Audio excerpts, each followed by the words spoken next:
Class 7 English unit number 10 Aamir's cafe. आज हम इस यूनिट का सेकंड पैराग्राफ रीड करेंगे। A large mulberry tree stood in what was at one time the front garden of the house. वहाँ पे एक बहुत बड़ा मलबेरी, एक फ्रूट होता है, उसका एक दरख्त भी खड़ा हुआ था जो कि उस वक्त पहले जब यहाँ पे बिल्डिंग होती थी the front garden of the house, तो उस घर के बिल्कुल सामने वाले गार्डन में मौजूद था।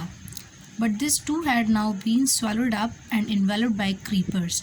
लेकिन ये भी यानी अब ये दरख्त भी जो था निगल लिया था। swallowed अप यानी इसको निगल लिया था and enveloped by creepers. Creepers कहते हैं रेंगने वाले जानवरों को।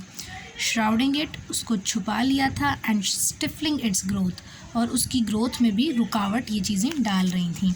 यानी वो जो दरख्त था वो क्या हो गया था, उसके साथ उसको बिल्कुल अब निगल लिया था रेंगने वाले जानवरों ने, यानी उसके ऊपर बहुत ज़्यादा इस तरह की चीज़ें थी।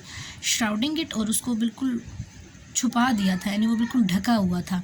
एंड स्टिफलिंग, स्टिफलिंग मतलब कि रुकावट, और उसकी ग्रोथ में भी ये चीज़ रुकावट बन रही थी।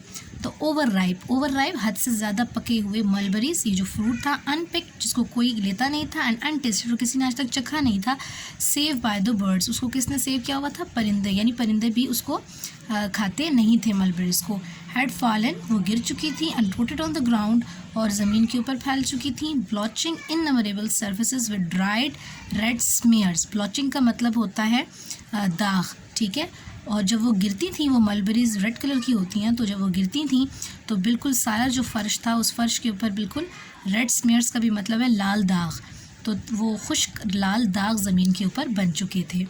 There was a time when the boys of the neighbourhood, एक वक्त था जब पड़ोस के बच्चे आकर had climb the branches of the mulberry and delighted in picking and savouring the sour fruit. एक वक्त था जब पड़ोस के बच्चे आते थे और इसकी शाखों से लटक जाते थे, ठीक है, मलबरी दरख्त की, एंड डिलाइटेड और लुत्फ़अंदोज़ होते थे इन पिकिंग एंड सेवरिंग, उनको मलबरीज़ को लेते थे, पिक करते थे, एंड सेवरिंग, और सेवरिंग का मतलब भी होता है टेस्ट, ठीक है, और सोर खट्टे फ्रूट का क्या करते थे, टेस्ट लेते थे, खाते थे। But now no one had ventured, ventured का मतलब होता है अपनी जान को ख़तरे में डालना, लेकिन अब अपनी जान को कोई भी ख़तरे में नहीं डालता था।